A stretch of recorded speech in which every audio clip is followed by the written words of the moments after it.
말씀은 제자들을 파송하시다라는 말씀 제목 가지고 함께 하나님의 은혜를 나누어 보도록 하겠습니다. 교회는 헬라어로 에클레시아라는 말로 세상으로부터 하나님의 부름을 받은 사람들의 모임을 말합니다. 하나님께서 은혜로 우리를 세상에서 교회로 불러 주셨습니다.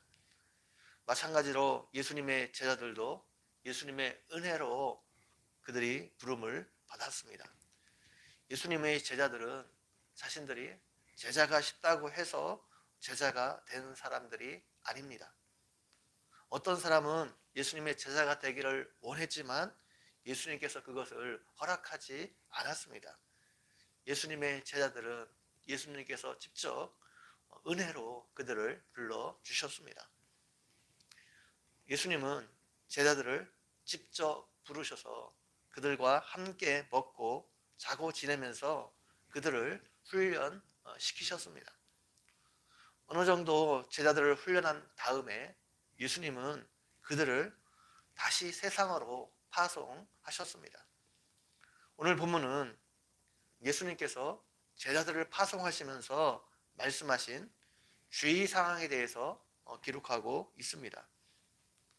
본문 내용을 살펴보기에 앞서 우리가 주의해야 할 것은 오늘 제자들을 파송하신 것이 장기적인 파송이 아니었다는 것입니다. 단기적으로 제자들을 훈련하기 위해서 파송하며 주신 말씀이 오늘 본문의 말씀이라는 것을 알아야 됩니다. 제가 대학 다닐 때 대학생 선교단체에서 훈련을 받은 적이 있습니다.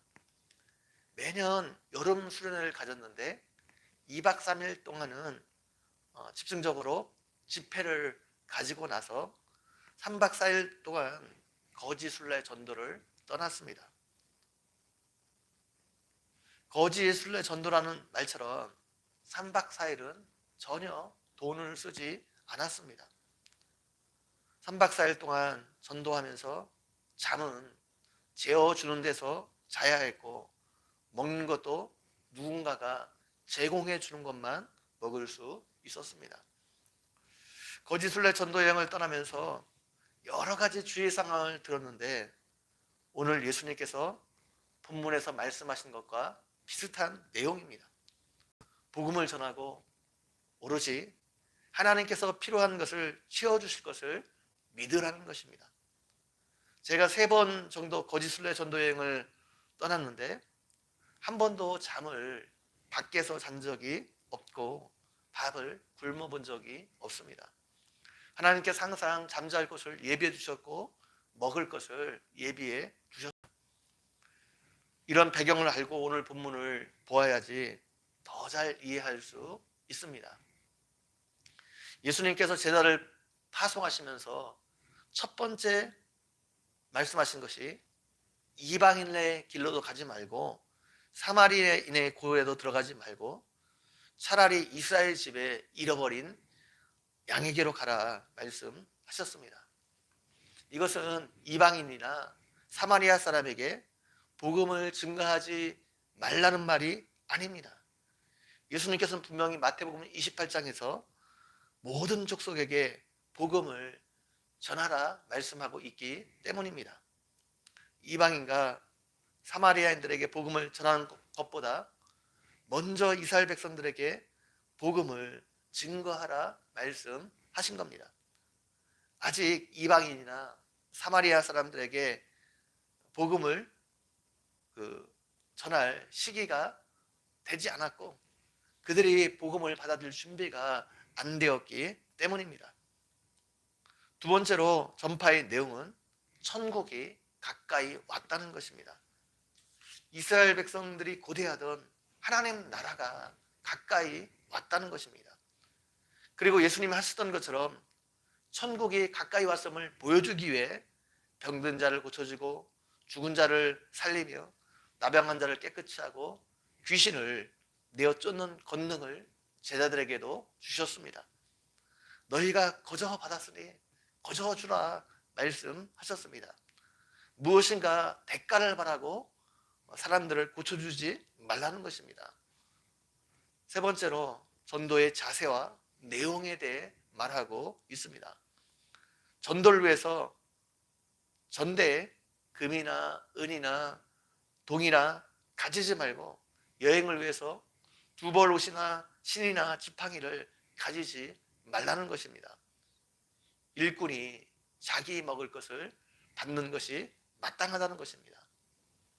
이 말은 하나님께서 복음 전도에 필요한 모든 것을 채워주실 것이기 때문에 아무것도 가져가지 말라는 것입니다. 아까 말씀드린 것처럼 예수님께서 이 말씀을 하신 것은 제자들을 훈련하기 위해 단기 선교여행 때 말씀하신 것입니다. 예수님께서 십자가에 달리시기 전날 제자들에게 주신 말씀에는 전혀 다른 말을 하고 있습니다. 누가복음 22장 6절에는 전대에 있는 자는 가질 것이요 배낭도 그리하고 검 없는 자는 겉옷을 팔아 사라고 말씀하고 있습니다. 여기서는 필요한 것들을 준비하라는 겁니다. 그렇기 때문에 오늘 본문을 잘못 해석해서 선교사로 떠나는데 아무런 준비 없이 떠나는 것, 재정적인 준비 없이 떠나는 것 잘못된 것입니다. 선교 사역을 준비할 때는, 떠날 때는 철저하게 준비하고 가는 것이 옳습니다. 내가 할 수 있는 한 모든 준비를 완벽하게 하고 가는 것이 옳습니다. 그리고 자신이 준비한 것을 신뢰하는 것이 아니라 하나님이 사역에 필요한 것들을 그때그때 때를 따라 돕는 은혜로 채워주실 것을 믿고 하나님을 신뢰하며 나아가야 한다는 것입니다. 네 번째로 어디로 갈 것인가? 지역에 대한 선입견을 갖지 말라는 것입니다. 어떤 성이나 마을에 들어가든지 그 중에 합당한 자를 찾아내어 너희가 떠나기까지 거기 머물라 말씀하고 있습니다. 하나님께서 반드시 합당한 자를 준비시켜 줄 것이라 말씀하고 있는 것입니다. 그리고 영접한 그 집의 평안을 위해 기도하라 말씀하고 있습니다. 그 집이 그 기도를 받기에 합당하면 기도한 평안이 그 집에 임할 것이고 합당하지 아니하면 너희에게 그 평안이 돌아올 것이라 말씀하고 있습니다. 마지막으로 말씀하고 있는 것이 무엇입니까? 복음을 전한다고 해서 모든 사람이 듣고 영접하지는 않을 것이라 말씀하고 있습니다. 반드시 그거에 반대하는 사람도 있을 것이고 너희를 배척하는 사람도 있을 것인데 그것으로 인해 낙심하지 말라는 것입니다. 우리가 해야 할 일은 복음을 전하는 것이고 그 결과는 하나님께 맡기는 것입니다. 하나님께서는 우리를 먼저 불러주셔서 예수님을 믿게 하시고 다른 사람들보다 먼저 하나님의 자녀 삼아 주셨습니다. 그리고 하나님은 우리를 통해서 또 다른 사람에게 복음이 흘러가기를 원하십니다. 하나님은 이 일에 헌신하는 사람들이 복음 증거에 필요한 모든 것들을 채워주시는 분입니다. 이것을 기억하고 복음을 전하는 일에 여러분을 통해서 예수 그리스도가 증거되는 일에 쓰임받는 여러분 모두가 되기를 주님의 이름으로 간절히 축원드립니다. 저는 기도드리겠습니다. 하나님, 오늘도 말씀을 통해서 은혜 베풀어 주신 것 너무나 감사합니다.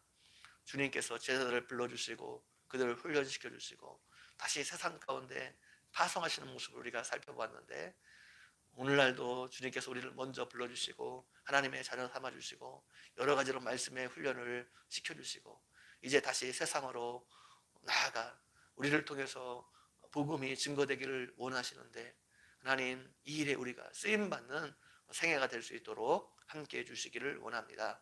감사합니다. 예수님의 이름으로 기도 올려옵나이다. 아멘.